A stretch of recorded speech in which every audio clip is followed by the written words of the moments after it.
are so low now, with everybody beating up on it so badly, I will guarantee you by this time in the spring, it will not nearly be as negative as people think it is because, A, not that many people will be affected by it, and secondly, these stories are going to run out. I mean, how many times are you going to run this? There's no more bottom to it. It's so bad. Oh, no, there's a bottom. Trust me, there's a bottom. Bob, that's like saying in a year after Hurricane Sandy, we won't be talking about Hurricane Sandy as much.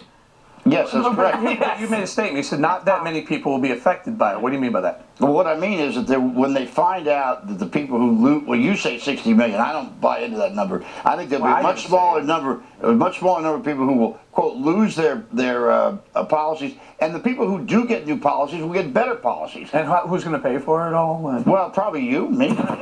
If we're up to me, it would be paid for by all of us together, collectively, as a family. Correct. I think that the fact that the New York Times editorial, which is infuriating every single day of the week, but in particular on Sundays, that became a story in itself yesterday with people who are watching this talking about it all day long, and the public editor of the New York Times having to actually ask for an explanation from Rosenthal, which he got, and it's sort of half-baked. The media seems to not be willing to accept this lie.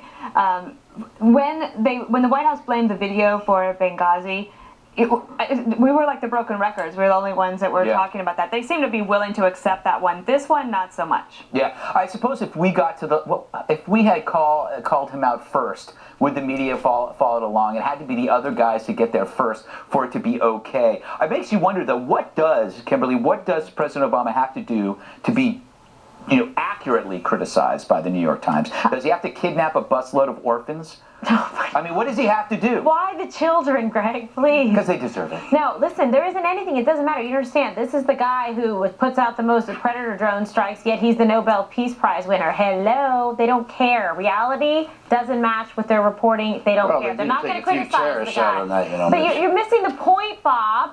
He's not the king of peace in reality, but no one cares about what the truth is. They disregard it in its entirety, whether it's Benghazi, whether it's Obamacare, whether it's How do you know his aides didn't tell him about the grandfather clause, and that's what he was using?